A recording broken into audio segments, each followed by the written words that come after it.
Hello à tous, c'est Louisa, vous regardez Unlocked, l'émission qui décrypte les entreprises. Aujourd'hui, je reçois Thomas et Vincent de chez Segula Technologies avec qui nous allons parler de leur campagne de recrutement puisqu'ils sont à la recherche de stagiaires au sein du département R&I, recherche et innovation dont on va parler aujourd'hui. Mais on va voir aussi quels sont les prérequis pour intégrer l'entreprise en tant que stagiaire au sein du département R&I, sur quel type de projet allez-vous pouvoir travailler ou encore est-ce possible de décrocher un CDI après son stage? Eh bien, c'est Vincent et Thomas qui vont tout nous dire aujourd'hui en détail. Mais avant cela, chez vous, sachez que si vous voulez retrouver davantage de contenu, il vous suffit de vous abonner à notre page YouTube ou de nous suivre sur notre Insta en tapant jobteaser_fr. Vous regardez Unlocked et on passe tout de suite au Pitch Me That. Bonjour Thomas, bonjour Vincent. Bonjour Louisa. Comment ça va? Bien, et toi? Écoute, très bien, et toi? Ça va plutôt très bien. Alors Thomas, tu sais ce qui t'attend, tu vas avoir un petit défi dans quelques instants. En attendant, je vous présente. Thomas, tu es donc chargé marque employeur et relations école. Et quant à toi, Vincent, tu es ingénieur développement R&I, donc en recherche et innovation, au sein du département automobile. Alors pour l'instant, c'est Thomas qui va relever ce défi. En 1 minute, tu vas devoir nous présenter Segula Technologies. Est-ce que tu es prêt? Avec plaisir, challenge accepted. C'est quand tu veux. Ok, donc pour faire simple, donc Segula, c'est un grand groupe d'ingénierie. Du coup, on est au service de la compétitivité de tous les grands secteurs industriels, donc principalement l'automobile, l'aéronautique, l'énergie, le ferroviaire, le naval, la pharmacie et j'en passe. Donc on est vraiment sur tous les grands secteurs industriels. On est présent dans une trentaine de pays, donc dans 140 agences à peu près dans le monde. Donc Segula s'appuie sur la compétence de ses 13 000 collaborateurs pour être au plus proche de ses clients, apporter vraiment un soutien technique et notre finalement compétence en termes d'innovation aussi pour aider les principaux clients à développer cette stratégie-là. Du coup, chaque année, Segula mène des projets d'envergure qui vont de l'étude jusqu'à l'industrialisation et la production. Donc, comme tu l'as si bien dit, on a un département recherche et innovation qui sont au cœur de nos projets d'ingénierie finalement. On prend part à des projets technologiques sur tous ces secteurs d'activité-là qui ont pour but d'anticiper les évolutions qui feront finalement le monde de demain. Et c'est sur ce département recherche-innovation qu'on va vous présenter finalement nos sujets de stage aujourd'hui. Et vous me le disiez au téléphone lorsque l'on préparait cette émission, chaque année, vous êtes à la recherche de stagiaires afin qu'ils puissent s'investir avec vous dans l'un de vos 200 projets de recherche et innovation dans différents secteurs que tu as cités. Alors là, maintenant, on va s'attarder sur les profils que vous recherchez, mais surtout sur ce que vous proposez aux stagiaires qui intégreront le département R&I, et on voit ça en détail. Alors Thomas, il existe différents parcours possibles. Est-ce que vous êtes à la recherche d'un profil, d'un diplôme ou d'une formation en particulier? Alors, principalement des étudiants d'écoles d'ingénieurs et d'universités, sur des profils Master 2 ou 3e école du cycle d'ingénieur. Voilà, c'est des stages de fin d'études. Au niveau du profil, la spécialisation, c'est vraiment sur finalement tout domaine, vu que, comme on l'a présenté, on est vraiment sur les 7 grands domaines d'industrie, enfin les 7 grandes industries Donc Vincent peut le détailler par exemple pour le secteur automobile. Si tu peux détailler, Vincent, les quelques profils que toi tu peux rechercher par exemple. Mais bien sûr. Alors, en fait, sur le secteur automobile, nous intervenons à tous les niveaux. Nous intervenons sur des secteurs tels que, par exemple, le calcul. Donc, nous recherchons des ingénieurs profil calcul avec mathématiques, CAO, programmation et tout. Nous recherchons également aussi des profils matériaux, donc des ingénieurs qui sont susceptibles d'avoir une spécialité en matériaux, en polymères, dans tout ce qui est contre-collé. Bref, c'est extrêmement vaste. Nous cherchons aussi des ingénieurs mécaniciens, donc des étudiants en études mécaniques. Nous cherchons également des étudiants en électronique. Moi, pour ma part, si je prêche pour ma paroisse, je suis en chasse d'ingénieurs qui sont spécialisés en réalité augmentée, réalité virtuelle, intelligence artificielle, mais aussi beaucoup plus variés sur la plasturgie. Je cherche des gens qui sont des spécialistes de la fabrication additive. Donc, tout ça, c'est extrêmement intéressant. Je cherche aussi des gens qui sont spécialisés en logistique, process, construction. Donc, vous voyez, l'éventail est extrêmement large. Une diversité de métiers. Il y a une diversité de métiers qui est absolument incroyable. Et Thomas, tu disais, donc tu recherches à partir aussi des profils, donc Bac+5 de façon générale. Il y a combien de recrutements en moyenne par an? Alors, du coup, au niveau des stages, au niveau groupe, on est sur à peu près 300 stages. Si on se concentre sur la campagne dont on parle, c'est la recherche-innovation. On est à peu près sur 200 recrutements de stagiaires par an. La majorité, du coup, bien sûr, sur le premier semestre de l'année civile. Et puis, on a aussi quelques sujets de stage sur les fins d'année. Voilà. Donc, vous recrutez beaucoup d'étudiants de fin d'études. On peut se demander quelle est la moyenne d'âge? On n'a pas d'âge finalement en particulier, on ne cible pas à l'âge, mais bien évidemment, vu qu'on se situe sur du Bac+5, on se situera entre des étudiants de 23 à 30 ans pour ceux qui ont eu un parcours plus riche. Mais voilà, c'est la majorité, c'est entre 25 et 27 ans, on va dire, dans la moyenne. Voilà. Oui, parce que tu me disais, l'âge, au niveau des stages, ne détermine pas le candidat.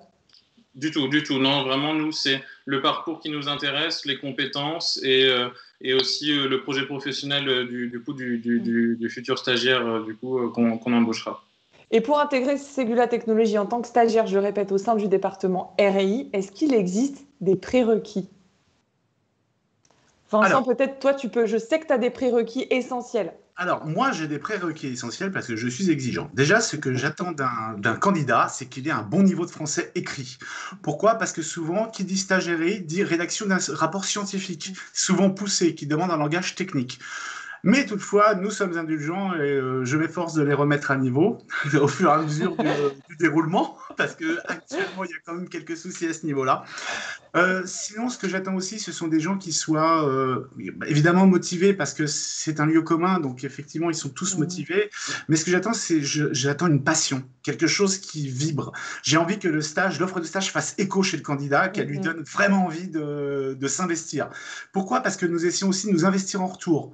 Nous sommes soucieux du développé pédagogique du stagiaire. C'est vraiment une équipe gagnante-gagnante. On veut nous arriver au succès pour notre projet, mais nous sommes aussi très fiers que nos stagiaires soient diplômés en fin de stage et nous investissons derrière pour les aider à passer leur soutenance. Thomas, de ton côté, ouais. Si je peux résumer en 2 mots, en fait, ce qu'on recherche aussi, c'est une appétence pour l'innovation, les métiers techniques. Donc ça, c'est un gros plus. Et voilà, la maîtrise du français, comme l'a dit Vincent, c'est vrai que c'est un plus aussi parce qu'il y a ce critère de dossier scientifique derrière. Mais voilà, surtout une appétence pour l'innovation, c'est très important. Donc il n'y a pas forcément de logiciel à maîtriser? C'est au cas par cas, en fait, parce qu'on a vraiment, comme le disait Vincent, on a une diversité de projets qui est telle qu'il serait difficile de citer finalement un logiciel qui correspondrait à tous nos sujets. En logiciel très connu qu'on peut citer, on aura du CATIA V5, V6, les étudiants le reconnaîtront. On aura du MATLAB Simulink, on aura aussi beaucoup de programmation sur du C++, du C, du Python, etc. Enfin, on a beaucoup de besoins sur soit ces logiciels, soit ces compétences en programmation. Mais voilà, ce que je peux te dire, c'est qu'au final, c'est difficile de faire une liste tellement finalement, les stages sont divers et variés, et du coup, les compétences des stages sont diverses aussi. Si je peux avoir un peu de notre flow, je serais content. Ça, c'est fait. Un petit mot peut-être sur le process d'embauche, parce que là, on a vu que les critères de sélection étaient différents en fonction des stages, des missions. C'est vrai que c'est compliqué de tout résumer, mais comment se passe le process d'embauche? Très simple, franchement très simple. On invite les étudiants à postuler sur les diverses plateformes qui existent. Il y a notre site carrière, il y a Job Teaser, bien évidemment, où on retrouvera toutes les offres du coup, de stagiairie.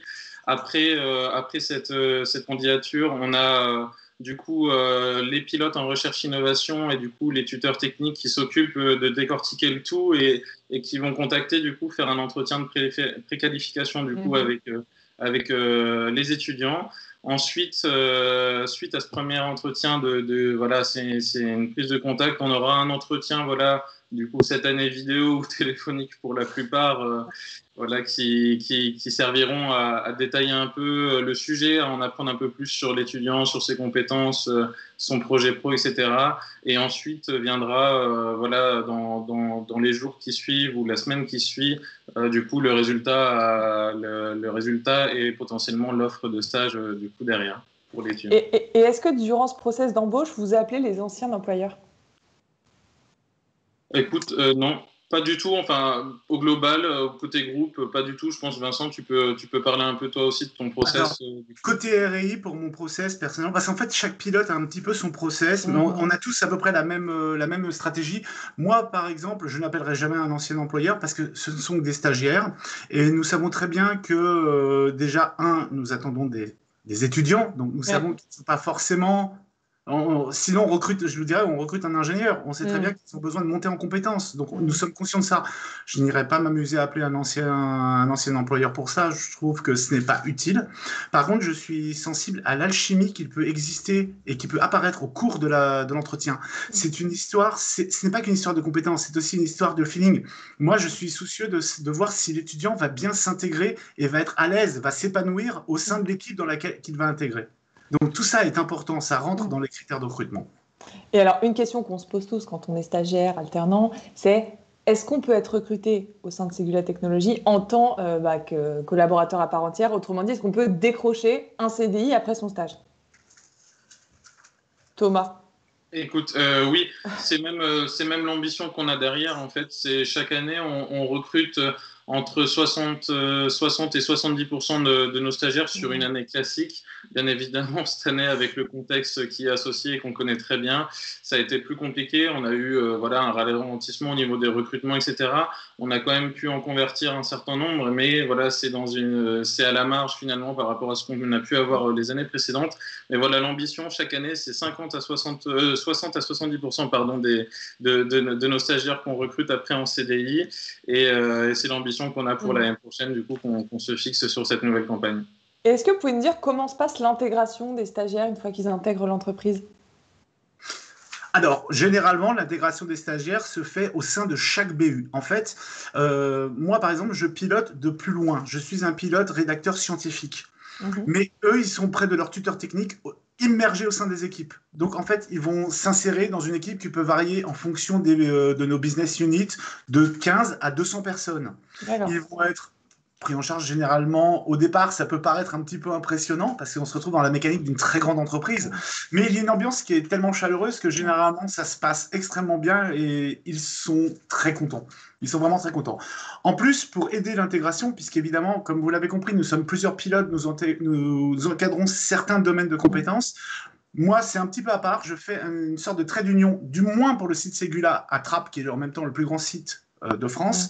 Puisque en fait, je donne des cours de culture générale à tous les stagiaires hebdomadairement. Ce qui leur permet en plus de vraiment se rencontrer d'une BU à une autre. Parce que sinon, ça peut devenir vite hermétique. Ce sont des petites unités, tout le monde. Donc, je les incite comme ça à échanger et à apprendre autour de la culture générale et donc à tous se rencontrer. Et ça fait une ambiance plutôt simple. Bon, évidemment, cette année, c'est un peu particulier. C'est compliqué. Encore. C'est compliqué. Mais il faut s'adapter. L'esprit est là. L'esprit est là et on s'adapte.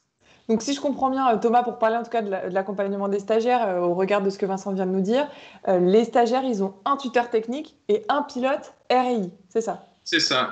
Donc, pour être au plus proche d'eux au quotidien, il y a cette double casquette-là qu'on a chez nous.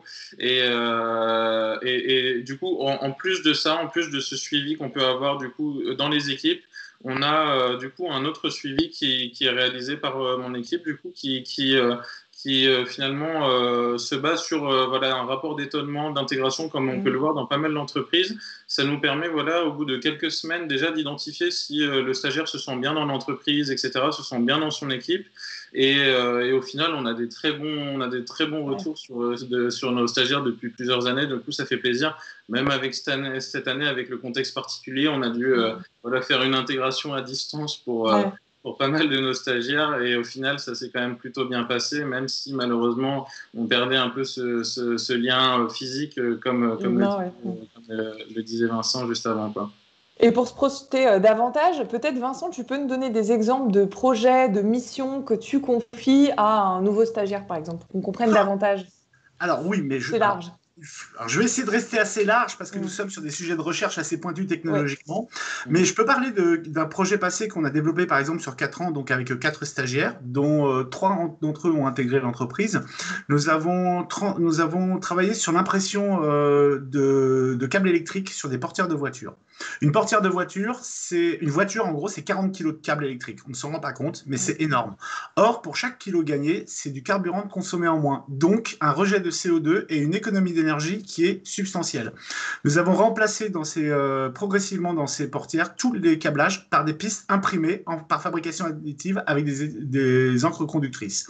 Nous avons donc dû faire appel à des gens qui avaient des capacités en emboutissage, des gens qui avaient des capacités sur les encres conductrices, des stagiaires qui avaient des capacités sur la fabrication additive, sur les problèmes d'isolation, parce que ça pose aussi des problèmes de sécurité. Et nous sommes arrivés au bout de ce projet cette année et nous en sommes extrêmement contents. Ça, c'est par exemple pour le secteur process. Je pourrais parler de plusieurs autres sujets, mais je crois qu'une seule émission ne me suffirait pas parce que je ne serais pas. Dans le cas, ça montre la diversité et les besoins d'avoir différents profils au sein d'un même projet, d'une même équipe. Ça veut dire que vous utilisez, est-ce que par exemple sur ce projet-là, tu utilises différentes méthodologies de projet ou est-ce que ça dépend des projets? Vous avez une seule méthodologie? Tu peux nous en dire plus là-dessus? Moi, je peux en parler un petit peu rapidement. Par principe, je n'utilise pas de méthodologie précise pour une raison toute bête, c'est qu'un sujet de RI est un sujet par excellence capricieux. Un sujet évolue et parfois ne prend pas les orientations auxquelles on s'attend. C'est-à-dire que finalement, on part sur une hypothèse. Cette hypothèse peut ne pas se vérifier au fur et à mesure du temps.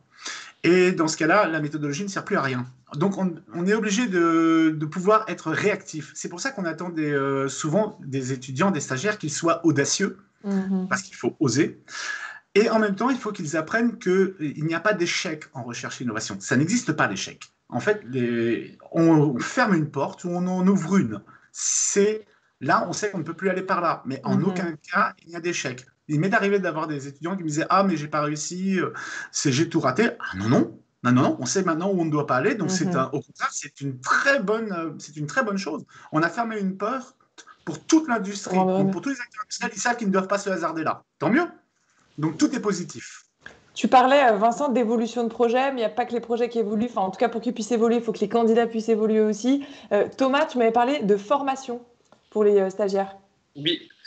Donc en fait, au global, chez Ségula, on a une entité de formation qui s'appelle la Ségula Academy. On pourra y revenir un peu après si ça intéresse. Mais en fait, au final, nous, le stage, on le voit vraiment comme une période qui est 6 mois où c'est donnant-donnant. Comme l'a dit Vincent, finalement, on est au fait que on recrute des étudiants, enfin des étudiants qui veulent devenir ingénieurs, qui vont le devenir à la fin de l'année, mais qui ont besoin de monter en compétence sur ces projets-là. Donc, c'est 6 mois où finalement, ils vont nous apporter une compétence qu'ils ont pu développer soit par leur précédent stage, soit au sein de l'école. Mais finalement, c'est aussi 6 mois dans lesquels, avec le suivi que Vincent et par exemple son tuteur technique, ses tuteurs techniques vont mettre en place, ils vont pouvoir progresser sur les logiciels, progresser sur leur projet, la gestion de projet, etc. Donc ça, c'est en soi une formation de 6 mois qu'on leur donne pour apprendre finalement déjà sur ce projet-là, mais aussi à apprendre les codes, les manières de travailler chez Ségula et dans une grosse entreprise d'ingénierie, dans un grand groupe d'ingénierie comme le nôtre finalement. Donc c'est 6 mois vraiment qui sont très instructifs. Et après, au-delà de ça, sur le parcours d'un ingénieur chez Ségula, du coup, sur les 2 tiers de stagiaires qu'on va recruter sur une année classique, on a tout un processus de formation, du coup, via notre Ségula Academy. Du coup, c'est notre école de formation interne, en fait, qui vont permettre de monter en compétence sur tous ces projets-là, par exemple, de passer d'un statut d'assistant de projet à chef de projet, etc., avec les différents niveaux qu'il y a derrière. Donc, en fait, donc, un réel suivi, c'est ça, presque sur mesure. En tout cas, il n'y a pas de profil et de parcours type. Là, on parle d'environnement de travail. Est-ce que, Vincent, Thomas, vous pouvez nous dire un mot sur l'équilibre vie pro, vie perso, l'ambiance de façon générale? Peut-être mettre, du coup, un mot un peu axé sur les stagiaires. Je commence ou tu commences, Thomas? Vas-y. Allez, Vincent. Moi, personnellement, l'équilibre vie pro et vie perso, j'estime qu'un étudiant doit effectivement faire le travail qu'on lui demande. Donc, je suis assez exigeant, je suis assez strict. Par contre, en dehors de Ségula, c'est fini. C'est je veux qu'il raccroche les gants. Je ne veux pas qu'un étudiant fasse n'importe quoi, qu'il s'épuise à la tâche et tout, qu'il s'investisse trop. J'aime bien les étudiants investis, je n'aime pas les étudiants trop investis. Pourquoi? Parce qu'en milieu de stage, ils risquent de craquer. Ce n'est pas mon but. Moi, mon but, c'est d'avoir éventuellement un ingénieur diplômé à la fin, pas quelqu'un qui soit en burn-out. Donc, nous sommes extrêmement vigilants à ce qu'il ne fasse pas d'excès de zèle. Et nous faisons en sorte qu'effectivement, le déroulement du projet soit uniforme, linéaire, et se fasse dans un bon contexte d'épanouissement. Nous sommes vraiment très attentifs à ça, c'est important. Parce que je vois beaucoup d'étudiants qui se tuent à la tâche en pensant qu'ils n'en seront mieux vus. Ça ne change rien. Nous, ce qu'on attend, c'est un résultat. Ce n'est pas le résultat le plus rapide possible. Et on n'attend pas la perfection. On attend un résultat. C'est ça qui est important pour nous. Et dans un bon équilibre, parce qu'une personne épanouie sur le plan personnel est une personne beaucoup plus productive. C'est une personne beaucoup plus efficace. Et nous préférons largement cela, c'est avoir une dimension d'écoute, par rapport aux besoins de la personne. Plutôt qu'un étudiant qui va s'épuiser. Voilà, au-delà de ce qu'elle veut. Thomas, tu es d'accord avec ça? Oui, entièrement d'accord. Et puis si on peut donner finalement quelques chiffres chez nous, c'est les 35 heures classiques, 7 heures par jour, mais de manière flexible. C'est-à-dire que aussi l'étudiant va s'organiser comme il le souhaite. On a des horaires très flexibles en fonction des sites. Si je prends par exemple le site de Trappes ou Vincent, on peut arriver le matin entre 7h30 et 9h30. Le midi, organiser sa pause comme on le veut sur les 2 heures du midi, entre midi et 2. Et le soir... 2h30 même, on a 11h30, 2h30 le midi. Pardon, tu disais? Pardon, je disais c'est 2h30 la latitude sur la pause du midi. Voilà. Donc vraiment, c'est en fonction des habitudes de travail de l'étudiant. Il s'organise comme il le veut, bien évidemment, pour faciliter son lien avec l'équipe. Souvent, ils vont de pair avec les équipes ou les autres stagiaires pour pouvoir déjeuner ensemble, etc., avoir des petits moments en commun. Mais voilà, comme je le disais, c'est flexible. En dehors du travail, pas de connexion, droit à la déconnexion, c'est important. Et du coup... on est sur les choses assez classiques comme ça. Et aussi, on peut en parler parce que ça a été le cas en début d'année. On a su mettre en place très rapidement du télétravail pour l'ensemble de nos stagiaires ingénieurs dans des situations comme on le vit actuellement, le confinement, etc. Donc, ils ont pu quand même continuer leur projet à distance, etc. Ça, c'est un gros plus pour eux. On n'a pas eu besoin d'annuler des stages. D'interrompre des stages, les couper. C'est ça. Alors maintenant, Vincent et Thomas, on va s'attarder sur les règles de vie en entreprise. Je vais vous dire do ou don't, va falloir me répondre le plus vite possible. Est-ce que vous êtes prêts? Prêt. On passe au do and don't. Alors, première question. Do ou don't, porter une tenue décontractée en entretien? Bon, je commence. Do. Do. Basket, don't, tongs, chaussettes.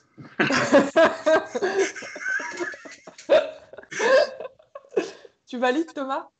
Entièrement, non, mais voilà, c'est jean basket, t-shirt, chemise, comme vous voulez. Il n'y a aucune limite là-dessus, tant qu'on ne vient pas, voilà, tongs, short, etc. Vous donc tutoyer en entretien? Je vais laisser parler Vincent plutôt là-dessus pour les entretiens. Alors, donc, moi personnellement, je ne tutoie pas. Pourquoi? Parce que je tutoie très vite pour mettre pour établir une sorte de climat de confiance. Et quand on tutoie et qu'on doit dire non derrière, je trouve ça triste. Donc non, je ne tutoie pas. En entretien, je vous vois systématiquement.